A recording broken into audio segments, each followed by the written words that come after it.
The topics of end-of-life choices and assisted dying are often surrounded with confusion and strong emotions. You may have heard terms like death with dignity, but you aren't quite sure what they mean or how they apply in California. In today's video, I want to provide an overview of California's Death with Dignity Act. I'll explain what it entails, who is eligible, and the steps involved. This is not an issue that our team takes sides on, but I want you to understand how this law affects you and the ones that you love. So voluntary euthanasia and assisted suicide have always been very controversial topics. You may have heard of Dr. Jack Kevorkian. He publicly championed the right of a person with a terminal illness to die with physician-assisted suicide. And apparently he helped about 130 patients end their lives. He was convicted in 1999 for second-degree murder for helping a man with ALS with voluntary euthanasia. Dr. Kevorkian, sometimes called Dr. Death, created a lot of exposure to this subject.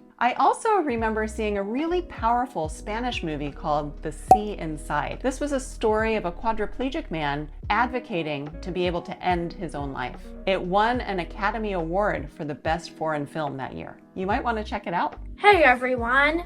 If you like my mom's video, like and subscribe.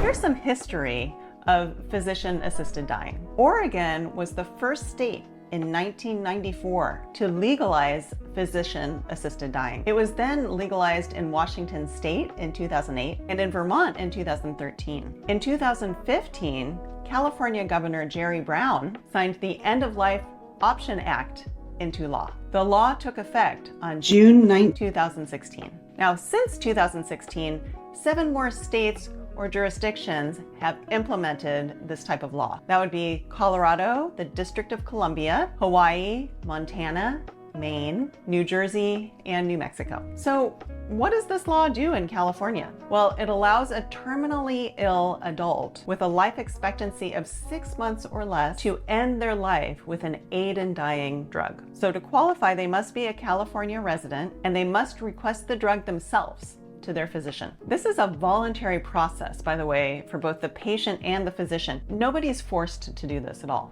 Here are the steps. The patient must make 3 requests for the aid in dying drug to their attending physician. 2 requests are to be made verbally at least 48 hours apart. There used to be a 2-week waiting period between those verbal requests, but they shortened it to 48 hours recently. So the attending physician is required to explain all the options to the patient and encourage discussion with the patient's family and review what it means to ingest this drug. The patient must have this discussion with the physician without anyone else present to make sure that their decision is voluntary. We don't want any arm twisting on this sort of thing. The patient needs to get a confirmation of the terminal diagnosis from a consulting physician. Also, if the patient has a mental disorder, they have to be evaluated by a mental health specialist to make sure their judgment isn't impaired. Then the doctor needs to give the patient a chance to withdraw their request and encourage the patient to instead enroll in hospice. The patient, if they want to still move forward, they have to sign a consent form for the prescription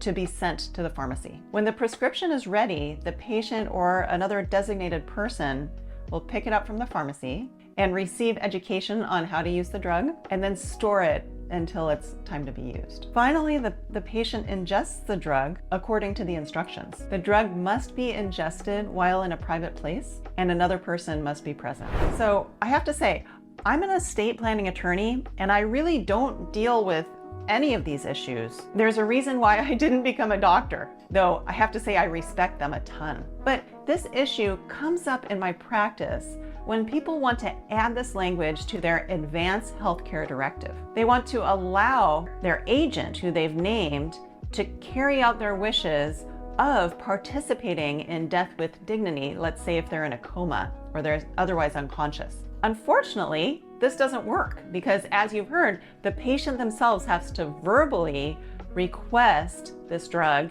within 48 hours, request it twice.